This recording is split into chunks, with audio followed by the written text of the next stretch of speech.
Assalamualaikum warahmatullahi wabarakatuh mga kautak.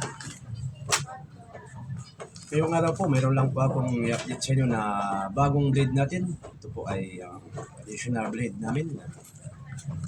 Barong mga kautak. Ito po ay mga medium size lang na barong mga kautak. May dalawa naman tayong bagong available. Yung tulad ng dati ko, mayroon pa tayong dalawang naiwan na 10 inches blade din lang mga kautak. Tsaka 9.5 inches blade din po mga kautak yan. Yung apat na piraso, dalawa na lang po ang natira. Available pa rin po mga kautak. Ito po ang bagong available natin dito mga kautak. Ito po mga kautak. Parehas din po sila, pero mas mahaba lang. Kabugitan nyo rito, irusong kabugitan ko. Yung gayan din po ang kanyang handle, tulad din sa yan po mga kautak, tulad din sa mga unang barong natin. Tapos yung punto natin, plus din. Tapos yung may kaskas po ay pamo mga kautak.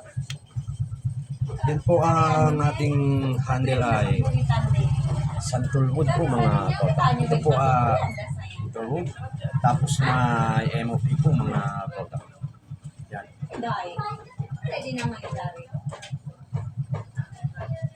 Ito po ang blade natin ay yari sa Senso blade po mga kautak. Yan, Castle type po ang ating medium barong na ito. Yan po mga kautak, susukatin natin yung blade din niya. Dalawang pinapila po natin mga kautak, kaya mamaya i-explain ko rin yung blade din nito.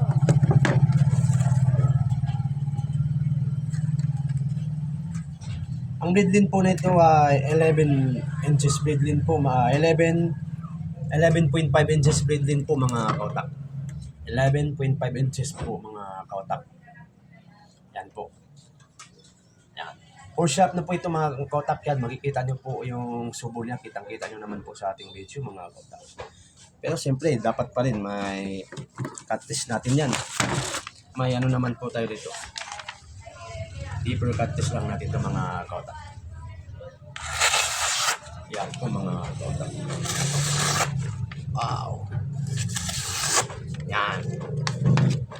Po mga kautak. Ito po ang kanyang scabbard. Ayun. Scabbard niya po ay mahogany wood po ito mga kautak. Tapos naka-MOF po sa harap. Yan. Tapos naka-nito urat po ang katawan ng kanyang scabbard mga kautak. Yan po, kung may interesado, alam nyo na. PM lang o comment below po mga kautak. 11.5 inches blade din po mga kautak.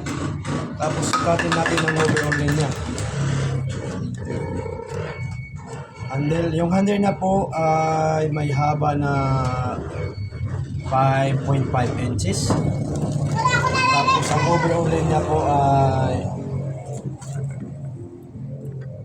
18 inches po ang overall niya po. Yan po mga kautak. Ang pangalawa naman po ay ito ay may maiksi lang, pero angkon type po siya mga kautak. Yan po, kita nyo. Mataba po ang kanyang katawan ng blade. Angkon type po. Yung kanina naman po ay caster type. Ayan po mga kautak. Parehas din yung materials niya sa una po. Yung handle niya po ay santor wood. Pero matandang santor po yan.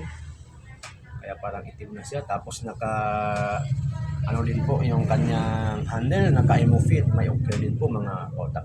Tapos yung punto niya po ay brush, may bycas-kas na pa mga kautak. Ang blade line niya po mga kautak ay 9 inches lang po mga kautak. 9 inches blade din po mga kautak. Ang lapad po ng kanyang blade ay 2.14 po mga kautak. Hindi naman po mabot ng 2.5. Pero angkon type po siya mga kautak. Small angkon type po. Yan mga kautak. Ito po ay mulye blade. Yan po. Tapos may kakapalan din ang kanyang spin. Tulad din sa mga original na angkon. Ayan. Ito po ang kanyang scabbard. Tulad din sa una. Yung kahoy niya ay mahogany wood. Tapos naka-MOP din sa harap ang kanyang scabbard. At nakanito rin ang katawan ng kanyang scabbard mga kautak. Siyempre, hindi pa rin natin ito palalampasin. Kakatis din natin mga kautak para alam natin yung quality ng ating blade, ang kanyang talim mga kautak. Yan po mga kautak. Yan. Yan. Pagka sabihin nyo mga kautak ay pang decorative lang to. Siyempre quality din po. Functional na functional po yan mga kautak.